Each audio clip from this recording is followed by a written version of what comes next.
Comment faire son sac de randonnée? C'est exactement ce qu'on va voir ensemble dans ce tuto. Allez, c'est parti, on y va!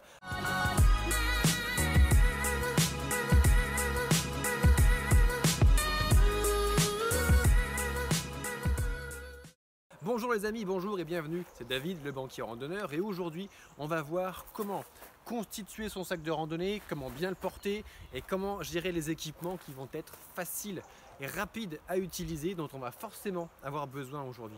Allez, c'est parti, on commence avec comment on construit son sac. C'est une question que vous me posez beaucoup, que ce soit sur les réseaux sociaux, en coaching privé, et donc c'est important pour moi d'y répondre, parce que c'est une question sursollicitée. Alors concrètement, le sac à dos, c'est pas très compliqué. À nouveau, on va voir 3 points. Le premier, comment on met les affaires à l'intérieur.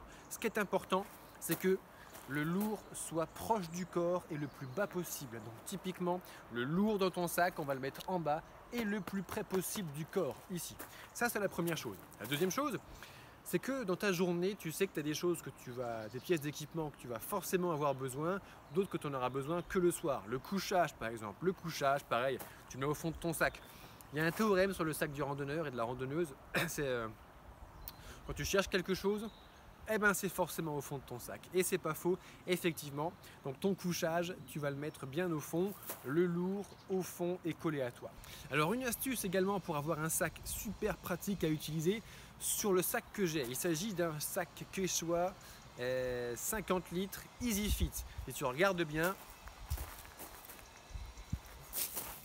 il a une ceinture ventrale, il a une fermeture éclair ventrale, ce qui fait que tout du long de la poche centrale, je peux ouvrir et prendre n'importe quelle pièce d'équipement. Ça, franchement, ça m'a changé littéralement la vie. Sur ton sac, tu vas avoir différentes pochettes. Il y a la grosse poche centrale, il y a également les poches latérales, la poche du haut, parfois une petite poche à l'arrière. Les poches qui sont faciles d'accès, privilégie de mettre là les choses que tu sais que tu vas utiliser dans la journée. La gourde, l'eau, les petits encas, etc. Alors ensuite, comment on porte son sac? Un sac, ça se porte ici, sur les abdominaux. 80% de l'effort du portage de sac, il se fait ici.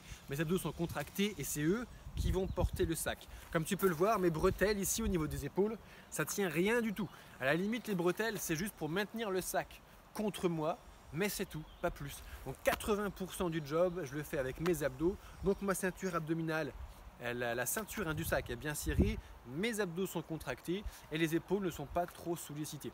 En général, en randonnée, si tu as mal aux épaules, commence par ça. Resserre bien ta ceinture ventrale pour que ce soit tes abdos qui fassent le job et pas tes épaules en haut du dos, que ça te torde le dos et que ça te fasse mal aux épaules, au dos, au cou, au cervical, etc. Alors maintenant, les pièces d'équipement qui doivent être immédiatement utilisables quand je suis en randonnée. Ah ben, concrètement, je suis en train de randonner. Moi, j'ai toujours mes bâtons de randonnée avec moi et ils sont ici. Et tu vois, je peux les déployer aussi rapidement que je veux, ça ne me pose pas de problème. D'ailleurs, ça m'a servi déjà une paire de fois dans des situations un petit peu merdiques, c'est-à-dire dans un pierrier avec un très très fort dénivelé de tout petits cailloux, ça a commencé à glisser, je commençais à tomber. Qu'est-ce que j'ai fait? Dégainage d'urgence et bam, j'ai utilisé mon bâton comme un piolet. Deuxième situation en mode piolet également, c'était sur un névé, cette fois-ci dans les Pyrénées. C'était mes premiers pas sur les névés. Je me suis vautré et je commençais à glisser le long du névé. Donc là, 30 mètres plus bas, j'avais des rochers sur lesquels j'allais immanquablement me fracasser. Donc qu'est-ce que j'ai fait? J'étais sans les bâtons. Je me suis freiné le plus possible avec la main, mais ça ne freinait rien. Dégainage d'urgence, en 2 secondes, bam, j'ai planté. Deuxième bâton dégainé en urgence, bam, j'ai planté, je me suis stabilisé, bam, bam, les pieds. Et là, j'ai pu reprendre mon équilibre et me sortir du névé. Les bâtons, évidemment, je les utilise pas qu'en mode piolet, je les utilise en mode bâton. Donc je les déploie, ça me met 15 à 20 secondes pour les déployer.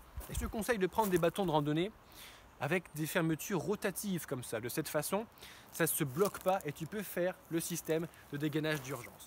Toujours à côté de moi, toujours prêt à être dégainé également. Hop là, mon tapis de sol. Pas forcément le soir, mais là j'ai envie de faire une petite sieste, une petite pause. Mon tapis de sol est tout prêt. De même quand il pleut, aujourd'hui on a un temps magnifique, c'est un coup de chance, mais si demain il pleut, pour pas me salir les fesses, les genoux, le sac quand je me pose au sol à la petite pause, bam, je déploie mon tapis de sol. Alors également sur le sac, il y a quelque chose de très important. Si tu ne l'as pas, prends quelque chose en complément. Il y a un petit vide-poche sur ma ceinture abdominale ici. J'ai toujours de quoi mettre quelques pièces d'équipement. Concrètement, un briquet pour faire un feu de camp pour me réchauffer et me sécher en cas d'urgence. Et j'ai également toujours un petit peu de fric, pièces d'identité, carte bancaire, etc. Mais ça, non, ça n'insiste pas, je ne te montrerai pas à l'écran. Également, toujours sur moi, dégainable en 2 secondes, mon couteau de randonneur pour couper le fromage, le pain, le saucisson. On fait beaucoup de randonnées à la montagne, il y a des délices gastronomiques, donc j'ai toujours mon couteau sur moi pour les manger.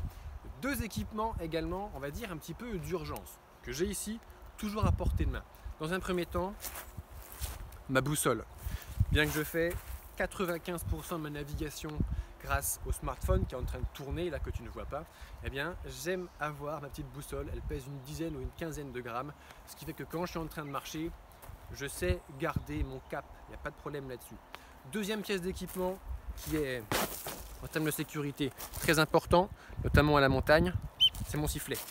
Si tu es notamment un randonneur en solo, obligatoire d'avoir un sifflet.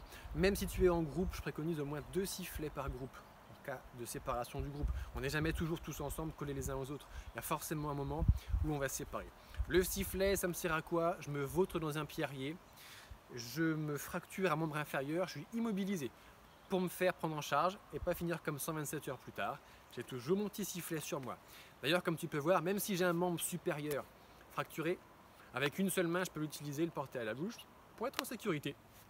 Et voilà, pour résumer le sac, on va mettre le lourd et le couchage au fond et près du corps. On va mettre les équipements qu'on va souvent utiliser dans les petites poches latérales, vide-poche, etc. Les bâtons dégainage d'urgence, la boussole, le sifflet, le couteau, le tapis de sol pour pas se salir quand je vais m'allonger, faire ma petite sieste tranquillou au bord de la rivière. Tout ça, c'est dégainable en moins de 2 secondes. Si tu as aimé cette vidéo, je t'invite à me rejoindre sur mon site lebanquierrandonneur.fr. Je t'invite à mettre un super pouce bleu pour bien référencer la vidéo, me rejoindre sur la chaîne YouTube David Blondeau, sur la page Facebook Le Banquier Randonneur, sur l'Instagram Le Banquier Randonneur. Je te souhaite une excellente journée et puis ma foi, je te dis à très bientôt pour une prochaine vidéo. Salut!